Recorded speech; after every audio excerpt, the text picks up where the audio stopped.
All right, so we are back for chapter 5. This one is titled Competition, means a rivalry in the marketplace. Dinner that night at the Truskys was quiet, so the explosion that followed seemed especially loud. It was Jesse's turn to clear and scrape the dishes, Evan's turn to wash and stack. Evan looked at the pile of dirty plates on his left. Jessie was ahead. She was always ahead when it was her turn to clear, but tonight it felt like she was taunting him. To Evan, every plate scraping sounded like, can't keep up, can't keep up.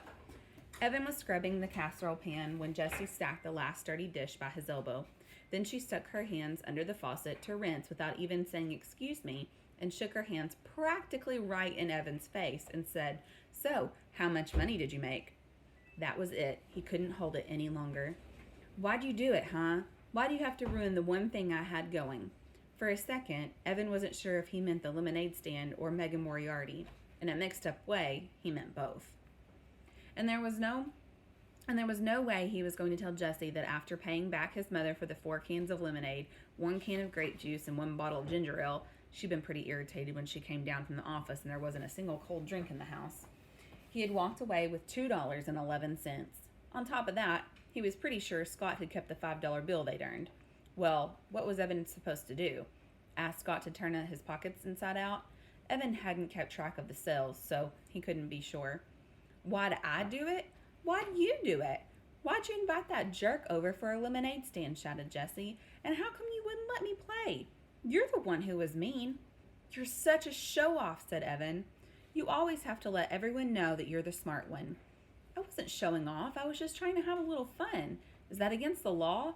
You won't do a lemonade stand with me. Then I won't do a lemonade stand with you. I'll do one with my friend Megan instead." "You cannot be her friend.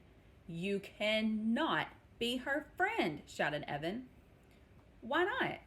"Because you're a little kid. You don't even belong in the 4th grade. And because you're just an annoying show-off pest and no one likes you." The words felt like disgusting spiders running out of his mouth. They were horrible, but it felt so good to get rid of them. Then Evan saw Jessie's lip tremble. Uh-oh, Jessie was a howler. She didn't cry often, and she didn't cry long, but when she did, it was loud. Mom would come down from her office. Evan would catch the blame. Unfair.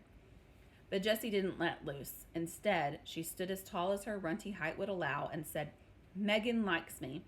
She invited me over to her house tomorrow. We're going to make another lemonade stand and earn twice what we did today." Oh, that was it. She was going to ruin everything. Show him up right in front of Megan. Even before the school year started. Make Megan think he was just some stupid loser who couldn't even beat out his baby sister at a lemonade stand. Evan boiled over. "I wouldn't count on it, Juicy," he said. Jessie hated that nickname, and Evan only used it when he had to. "I'm going to have a lemonade stand every day until school starts, and I'm going to earn $100 by the end of the summer. Enough for an iPod."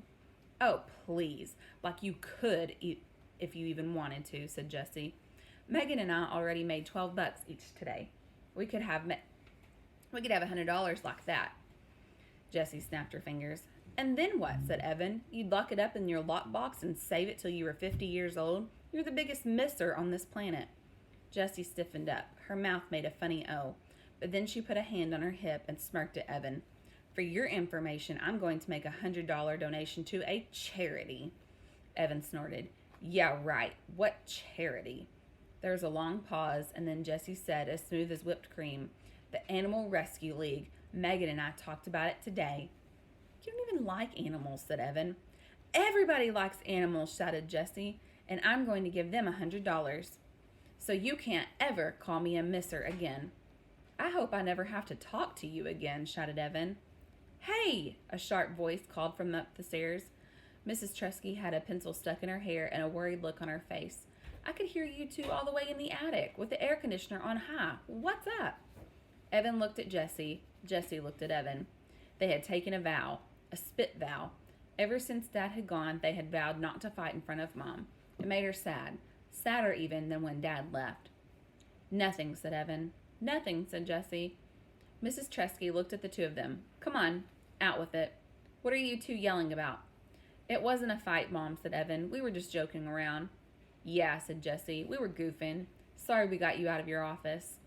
Mrs. Chesky looked at both of them with her laser eyes. Jessie hung the dish towel on the oven handle and fiddled with it until it was perfectly straight. Evan bent over the casserole pan and scrubbed as if his life depended on it. He scrubbed so hard, his elbow bumped the fruit bowl. A cloud of fruit flies rose into the air and then settled back down. "Oh, God," said Mrs. Tresky. "Would you look at those fruit flies?" Her shoulders slumped. "All right, well, I'm going back up. Can you guys handle showers and reading, and then I'll be down to tuck and turn off lights?" "Sure, Mom," said Jessie. "No problem," said Evan. Mrs. Tresky disappeared upstairs. Jessie turned to Evan at the sink. "Let's make a bet," she said. Whoever earns $100 wins, and the loser has to give all their earnings to the winner." Evan shook his head. "Not fair," he said. "You've already got money saved up."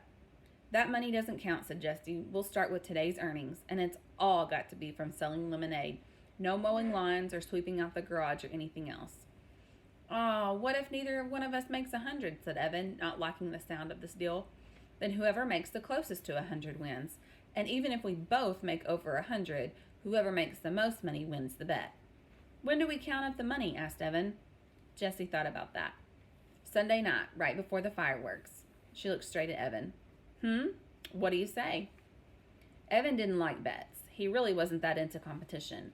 He loved to play basketball and always gave it his all, but winning or losing, it didn't make much difference to him. He just liked to play. But this was different. This mattered. If he didn't beat Jessie at this bet, if he couldn't win against his little sister in a lemonade war, then Evan thought of the school year stretching in front of him. It was all over. He might as well just give up on everything right now. "It's a bet. $100 by Sunday night. Winner takes all." He shook his wet hands over the sink, dried them on the dish towel, and gave Jessie his most menacing look. "You better pray for mercy."